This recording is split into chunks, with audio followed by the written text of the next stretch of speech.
नमस्कार दोस्तों, I am Ganesh Chaturvedi और आप देख रही हैं मेरा YouTube channel on Ganesham chemistry classes में आपका स्वागत है। हम आपके सामने आज अपनी वीडियो में लेके आए हैं फर्स्ट ऑर्डर रिएक्शंस, यानी कि जो फर्स्ट ऑर्डर रिएक्शंस होती है, रेट ऑफ रिएक्शंस की, यानी कि जो रिएक्शंस होती है उसकी रेट निकालने की जो फर्स्ट ऑर्डर रिएक्शंस होती है वो किस प्रकार की होती है, इसको किस नाम से भी जाना जाता है, पिस्यूडो ऑर्डर के नाम से भी जाना जाता है, यानी कि छद्म कोटि की जो रिएक्शंस होती है वो होती है फर्स्ट ऑर्डर की रिएक्शंस। ये बेसिकली मेन रूप से ये बीएससी में पाई जाती है और एमएससी में भी इसको पढ़ा जाता है अच्छे से। तो हम आपको बताएंगे कि जो फर्स्ट ऑर्डर की रिएक्शन है वो कैसी होती है और किस प्रकार से होती है, और हम इसकी डेरिवेशन के बारे में भी आपको बताएंगे पूरा। तो दोस्तों, अभी तक आपने हमारा चैनल सब्सक्राइब नहीं किया हो तो सब्सक्राइब कीजिए और देखते जाइए, अपनी नई नई जो वीडियो आती हैं उनको देखते जाइए और समझते जाइए। सर्वप्रथम हम इसको बता दें कि जो फर्स्ट ऑर्डर रिएक्शंस होती है वो होती है जो रेट पर डिपेंड करती है, टाइम पर डिपेंड करती है, यानी कि जो टाइम होता है उसमें रिएक्टेंट में कुछ चेंज होता है। अब वो चेंज होता है वो किस किस प्रकार से चेंज होता है ये उसको हम डेरिवेशन के द्वारा बताएंगे। आपको डेफिनेशन भी बताने वाले हैं। देखो, when the rate of reactions is dependent on change one concentration value of reactant with respect to time known as first order reactions। जैसा कि when the rate of reactions, जब रिएक्शन की रेट इस डिपेंड करती है या निर्भर करती है on change one concentration value of reactant की एक कंसंट्रेशन की जो वैल्यू में जो चेंज होता है उस पर निर्भर करती है विद रेस्पेक्ट टू टाइम के रेस्पेक्ट में, known as first order reaction. इसको फर्स्ट ऑर्डर रिएक्शन के नाम से जाना जाता है। तो फर्स्ट ऑर्डर रिएक्शन की जो डेफिनेशन है वो हमने बता दिया आपको। अब हम आपके सामने जो रिएक्शंस है उसकी कुछ जो डेरिवेशन है वो बताने वाले हैं। तो इसके लिए हम क्या करते हैं, पहले तो एक नॉर्मली रिएक्शंस लेते हैं, और नॉर्मल रिएक्शंस लेंगे तो उसमें क्या होता है, कोई ए रिएक्टेंट ले लिया और ए से क्या बनता है, बी और सी क्या बन जाते हैं, प्रोडक्ट बनते हैं। तो यहाँ पर क्या करते हैं, ये तो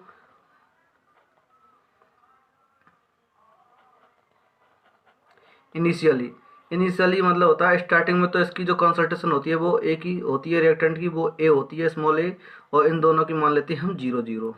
दोनों को जीरो मान लेते हैं क्योंकि टाइम अभी टाइम पर कोई चेंज नहीं हुआ है, जीरो टाइम पर कोई चेंज नहीं हुआ है, इसलिए यहाँ पर क्या मान लेते हैं, ए की कंसंट्रेशन तो ए स्मॉल ए और बी और सी की जीरो मान लेते हैं।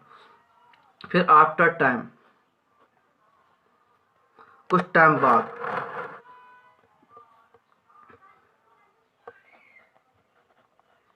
अब कुछ टाइम हो जाएगा तब मतलब क्या है, जो इसकी जो रिएक्शंस होगी उसमें क्या होगा कि रिएक्टेंट में कुछ चेंज आएगा वो कितना आएगा कि इसमें एक्स चेंज आ जाता है, मतलब मान लेते हैं हम एक्स चेंज आ जाता है। तो ए में से इस एक्स को घटा देंगे, इतना चेंज आया अपन का, कितना हुआ, ए माइनस एक्स चेंज आया। अब क्या करते हैं, according to street law,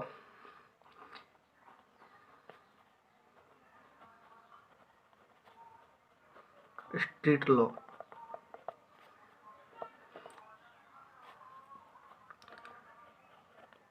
street law के अनुसार हम इसको क्या करते हैं, अब इसका अपकलन करते हैं D x upon D T के अनुसार। जैसे कि हमने आपको बताया था कि रेट होती है उसको हम किससे दर्शाते हैं, D x upon D T से दर्शाते हैं, यानी जो चेंज होता है उसको हम डी एक्स बटे डी टी से दर्शाते हैं। तो D x upon D T की व्युत्क्रमानुपाती होती है ये D x upon D T, फिर समानुपाती क्या रख दिया, व्युत्क्रमानुपाती बोल देते हैं इसको ए। चूँकि यहाँ पर इसकी कंसंट्रेशन है तो यहाँ पर एक लगा देती हैं, या वन से दर्शा सकते हैं, या इसकी जो पार्सली चार्ज है वो एक लगा सकते हैं। फिर मतलब क्या करते हैं हम, अब इसका जो ये व्युत्क्रमानुपाती का जब चिन्ह को हटाते हैं तो क्या करते हैं, यहाँ पर एक कांस्टेंट आ जाता है। तो कांस्टेंट क्या आता है, वो आता है हमारा ये रेड कांस्टेंट आता है के वन आ गया, और ये प्लस ही है। अब क्या करते हैं यहाँ पर, अब हम ये करते हैं कि जो ए है उसकी कंसंट्रेशन थी ए माइनस एक्स, उसको यहाँ पर पुट कर देते हैं। तो क्या करते हैं, देखो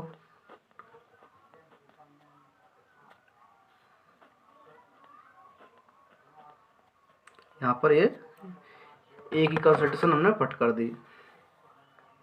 अब फिर क्या करते हैं कि इधर से जो a माइनस एक्स है इसको इधर ले आएंगे और इधर का जो dt है उधर इसको k की तरफ ले जाएंगे, तो एक्सचेंज कर देते हैं एक तरफ से। तो ये क्या करते हैं dx upon a minus X बराबर k1 और dt, ये हो गया, ये आ जाता है। अब इसके बाद में हम क्या करते हैं कि दोनों का इंटीग्रेशन लेते हैं, बोथ साइड इंटीग्रेशन, मतलब क्या समाकलन करते हैं हम दोनों साइड। तो क्या करते हैं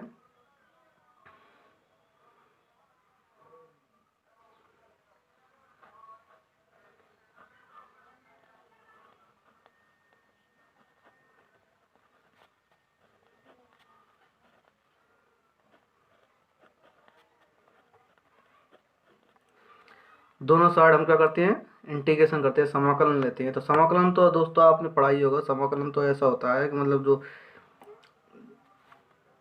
ये जो किसी कंपाउंड का जब समाकलन करते हैं तो उसमें लॉग वगैरह आता है, लॉग या ln के नाम से दर्शाती हैं उसको, और 2.303 से जो गुना करना पड़ता है वो होता है उसकी जो वो होता है मान होता है वो 2.303 होता है। तो अभी हम इसको क्या करते हैं इंटीग्रेशन करेंगे। तो इंटीग्रेशन करने के लिए क्या करते हैं, यहाँ पर समीकरण का चिन्ह लगा दिया और a माइनस एक्स ये डी एक्स बटे a माइनस एक्स ये रख दिया। इसी प्रकार बहुत साइड रखा तो बहुत साइड के लिए तो यहाँ पर भी क्या करते हैं समाकलन लेते हैं। अब इतना हो गया, इतना होने के बाद में अब हम क्या करते हैं कि यहाँ पर जो समाकलन लगाया है तो समाकलन चूँकि समाकलन लगाते हैं ना, तो समाकलन में क्या होता है कि डी एक्स अपॉन ए माइनस एक्स है, तो इसको हटाएंगे तो क्या आता है लॉग आ जाता है, एल एन आता है, L N A minus X ये आ जाता है। तो यहाँ पर ये क्या रखेंगे, क्या आएगा फिर ये एल एन और ये माइनस के रूप में दर्शाते हैं L N A minus X बराबर ये यहाँ पर क्या होगा k1 और यहाँ dt, यहाँ पर जो t है वो बाहर निकल जाएगा क्योंकि ये कांस्टेंट राशि है, तो ये kt प्लस जो हमारा जो इंटीग्रेशन कांस्टेंट है वो क्या आएगा c आएगा। तो यहाँ का जो हमारा समीकरण है वो पहला फर्स्ट समीकरण बन जाएगा। अब फर्स्ट समीकरण तो बन गया, लेकिन अब यहाँ पर हम शर्तें लागू करते हैं कुछ। तो शर्तें क्या थी हमारी कि जब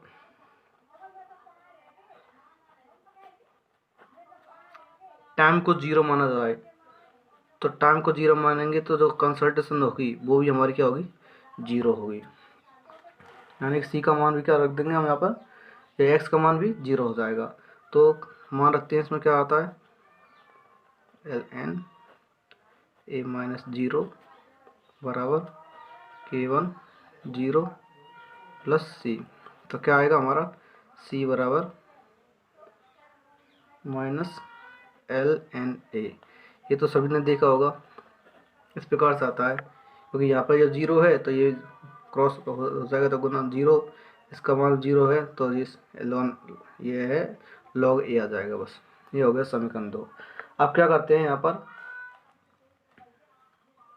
अब ये जो वैल्यू है, ये जो वैल्यू आई है सी की, इस वैल्यू को हम रखेंगे समीकरण 1 में।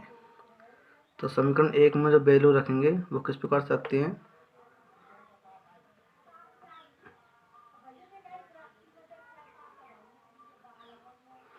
वैल्यू रखते हैं हम, तो वैल्यू रखेंगे हम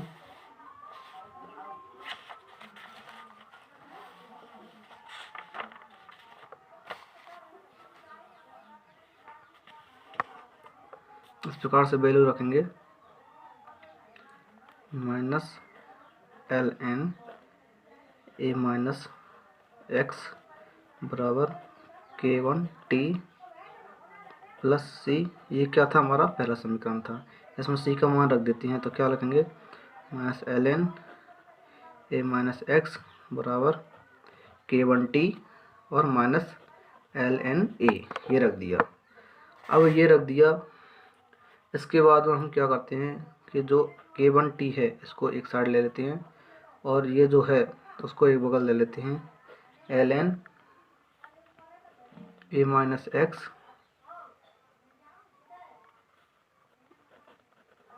ये इस प्रकार से ले लेते हैं। ln a, ये हो गया। और इसके बाद में हम क्या करते हैं कि ये जो माइनस माइनस का रूप है तो इसको हम इस प्रकार से लिख सकते हैं ना,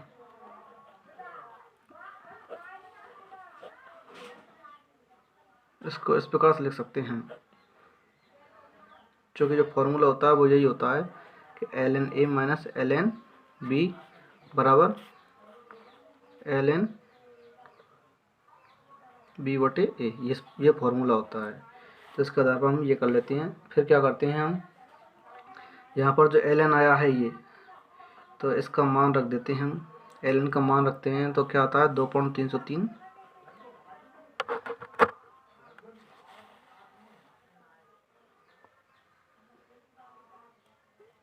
2.303 रख देते हैं।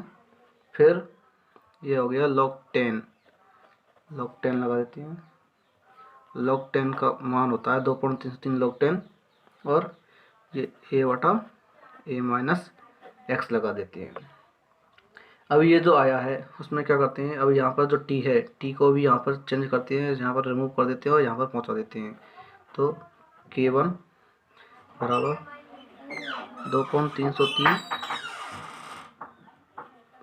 बटा t, यहाँ पर जो टाइम का भाग लग जाता है, फिर जो बनता है वो बनता है log 10 a upon x 1 minus X, ये a माइनस एक्स लगा दिया, ये हो गया। अब ये जो बना वो हमारा आया सेकंड समीकरण। तो दोस्तों ये है, वो है हमारा फर्स्ट ऑर्डर रिएक्शंस की जो मेन फार्मूला है वो ये आ गया। और इसके द्वारा बहुत सारे जो क्वेश्चंस हैं वो हल किए जाते हैं। अब हम इसकी यूनिट बताएंगे आपको। यूनिट होती है वो किस प्रकार से होती है, देखो यूनिट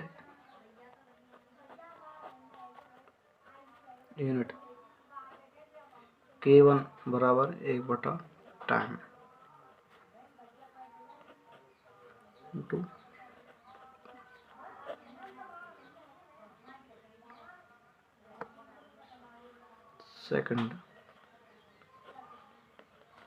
सेकंड इनवर्स होता है। तो इसकी जो आएगी वो क्या आएगी, 1 बटे टाइम, इसको लिखेंगे टाइम इनवर्स, और इसको क्या है मोल से मोल कट जाएगा, तो सेकंड, ये आ गया सेकंड इनवर्स। तो क्या आ गया सेकंड इनवर्स और मोल इनवर्स, ये इसकी क्या आ गई, यूनिट आ गई। और इसका जो हम ग्राफ खींचते हैं तो ग्राफ किस प्रकार से खींचते हैं, यहाँ पर एक समीकरण था y बराबर mx प्लस सी, इसके द्वारा हम क्या करते हैं ग्राफ प्लॉट करते हैं। तो ग्राफ प्लॉट करेंगे तो इसका जो ग्राफ आएगा वो किस प्रकार से आएगा, ये जो ग्राफ है,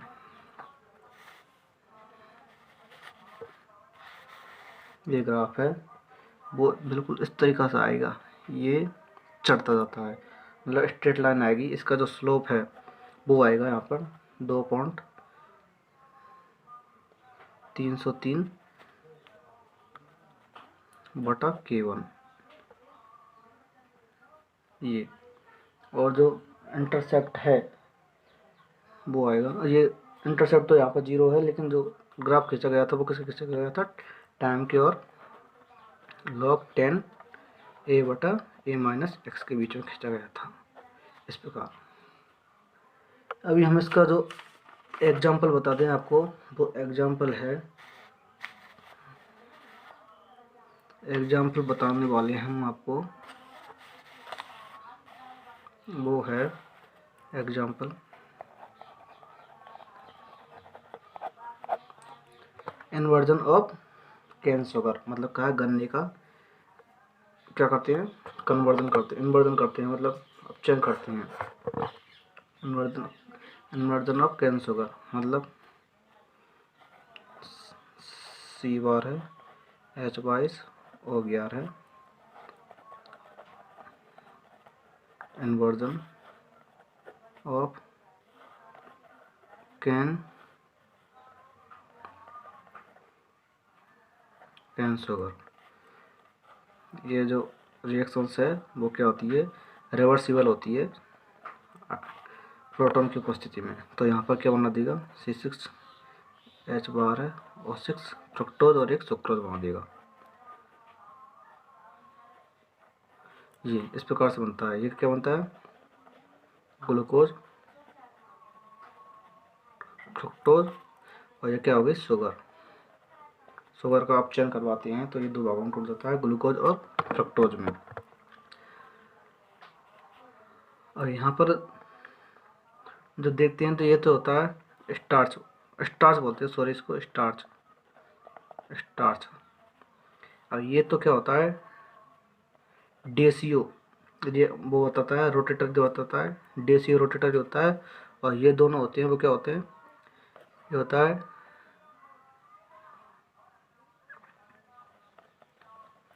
डेक्टिनो और आता है LEA लेसिनो। दोनों को हम कॉमन रूप में लिख सकते हैं लेवियो, LEABEO लेवियो रोटेटरी, इस प्रकार से लिखते हैं। अब इसकी जो रिएक्शंस की जो रेट निकालेंगे वो क्या होगी, इस प्रकार से निकालेंगे। तो ये डिपेंड किस पे करती है, क्योंकि ये स्टेप टूटा है, ये इसमें से दो जा करके प्रोडक्ट बने तो रिएक्टेंट नहीं ये आएगा। ये क्या लिखेंगे हम, KC12H22 और 11 ये। और दोस्तों हम आपको एक और बताने वाले हैं, एक मेन पॉइंट बताने वाले हैं आपको, नोट डाल के बता देते हैं कि जहाँ पर H+ एसिड होगा यानी प्रोटॉन होगा, वहाँ पर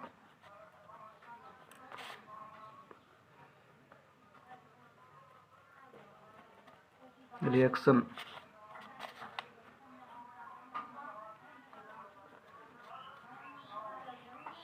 ऑलवेज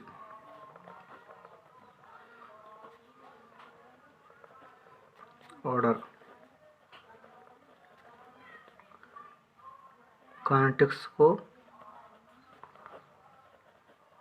फॉलो करेगी। तो दोस्तों ये है फर्स्ट ऑर्डर रिएक्शंस। इसका दूसरा एग्जांपल भी हम आपको बता दें, वो है हाइड्रोलाइसिस ऑफ मिथाइल एसीटेट